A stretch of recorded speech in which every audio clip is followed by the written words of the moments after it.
મૃગીકુંડમાં સાધુ સંતો સાથે સ્નાન કરવા કીર્તિ પટેલ કૂદી, પરંતુ એના વિવાદના છાંટા હવે ચારેકોર ઉડી રહ્યા છે। પ્રભાસ પાટણના ખોડિયાલ નિરારી આશ્રમના મહંત બજરંગદાસ બાપુએ નામ લીધા વિના કેટલાક સંતો પર ગંભીર આક્ષેપ લગાવ્યા। બજરંગદાસ બાપુએ કહ્યું કે એજન્ટની જેમ બની બેઠેલા સાધુઓ 2 નંબરના ધંધા કરે છે। એટલું જ નહીં, કોઈ છોકરીઓને છોડતા નથી, બહારથી બોલાવે છે। કીર્તિ પટેલ મામલે તેમણે માંગ કરી કે તેની ધરપકડ કરીને પોલીસ રિમાન્ડ માંગે અને રિમાન્ડ દરમિયાન મારઝૂડ કરશે એટલે બધું જ કબૂલ કરી લેશે।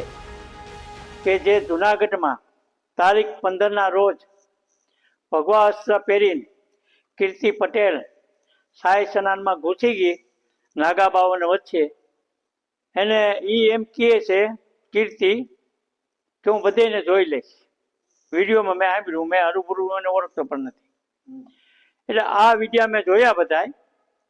હવે આ કીર્તિ પટેલને ઉતારો કોની એ પણ રોકી કોની? આ મારો પ્રશ્ન છે સરકારશ્રીને। જુનાગઢ જિલ્લા કલેક્ટર એસપીને મેં રજૂઆત કરેલી છે આ બાબતમાં કે હું ફરિયાદી બનું છું। જુનાગઢના સાધુ આગળ ન આવે કંઈ નહીં, ક્યાંય પણ ગુજરાત પણ હું આગળ આવીશ તો પછી મહાત્મા હું કીર્તિને છોડીશ નહીં।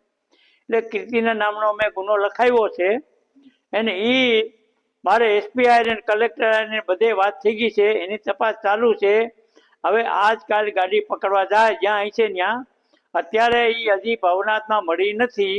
હવે મારી પાસે એવા રિપોર્ટ છે, પણ કદાચ આને અમદાવાદ કે સુરત જાય, ત્યાંથી પકડી આવશે એને એની રિમાન્ડની માંગણી થાય, એને મારકૂટ થાય। મને ઓફિસર ઉપર ખાસ વિશ્વાસ છે કેમ ઓફિસરોને મેં આશીર્વાદ આપ્યા છે। ઓફિસરો બને ત્યાં સુધી આ સનાતન ધર્મનું ખરાબ નહીં કરે, પૂરો વિશ્વાસ હિન્દુ છે અને ઘણાને હું ઓફિસરોને આશીર્વાદ આપ્યા છે। પ્રમોશન લઈને ગયા છે અહીંથી મારી પાસેથી।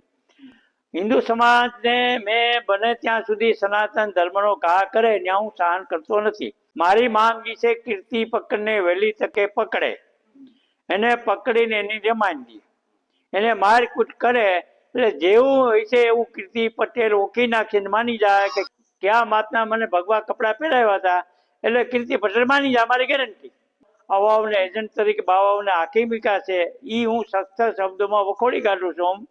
જે 2 નંબરના ધંધા હાલે છે, કોઈ છોકરીઓને મૂકતા નથી, બહારથી બોલાવે છે, વીઆઈપી ગાડીઓ જાય છે, હું ધંધા હાલે છે, ગરીબ સાધુ જાય તેનો ટુકડો નથી, 70 કરોડના બંગલા બનાવ્યા છે, હું હાલી જો આ બધું મારી પાસે રિપોર્ટ ખિસ્સામાં છે। કીર્તિ પટેલનું મારું માનવું એ છે કે હરિહર ભારતીય આશ્રમમાં હરિહર ભારતી છે ત્યાં આશ્રમમાં રોકાણી, મારું માનવું એમ છે।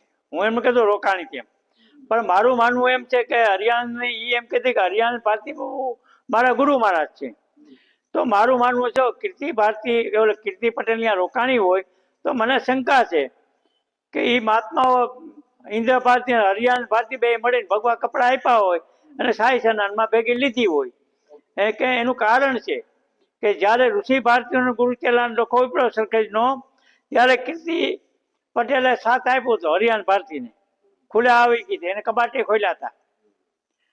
હા એ મને ખબર છે બધી। એટલે આ ફરિયાદમાં મારો અનુભવ છે કે જુનાગઢના સાધુ ગુજરાતના સાધુ કોઈ આગળ આવ્યા નથી, હું આગળ આવ્યો છું। હું તપસ્વી મહાત્મા સરકારશ્રીને પણ મારી આ રજૂઆત છે કે આની ધરપકડ કરીને આની રિમાન્ડ થવી જોઈએ। મારું નિવેદન લઈ ગયા ત્યાં ઓરદારા સાહેબને મેં આપ્યું છે, ત્યાં ભવનાથમાં પટેલ સાહેબને આપ્યું છે, એમાં કોઈ બાપુમાં ફેરફાર નહીં પડે। અને મેં આજે જ સાહેબને ફોન કર્યો, જે નકલ છે એ મને એક મોકલજો, અને એમાં કલમોનો ઉમેરો કરવામાં આવશે। મને પોલીસ ખાતા પર પૂરો વિશ્વાસ છે, હું એમાં કોઈ ફેરફાર નહીં થાય, અને ફેરફાર થાય તો હું દિલ્હી ફોન કરી લઈશ। જુનાગઢ મેં કરી છે એસપી સાહેબને ખુદને, ઓરદારા સાહેબને, અને એને મારું નિવેદન લીધેલું છે ઓરદારા સાહેબે।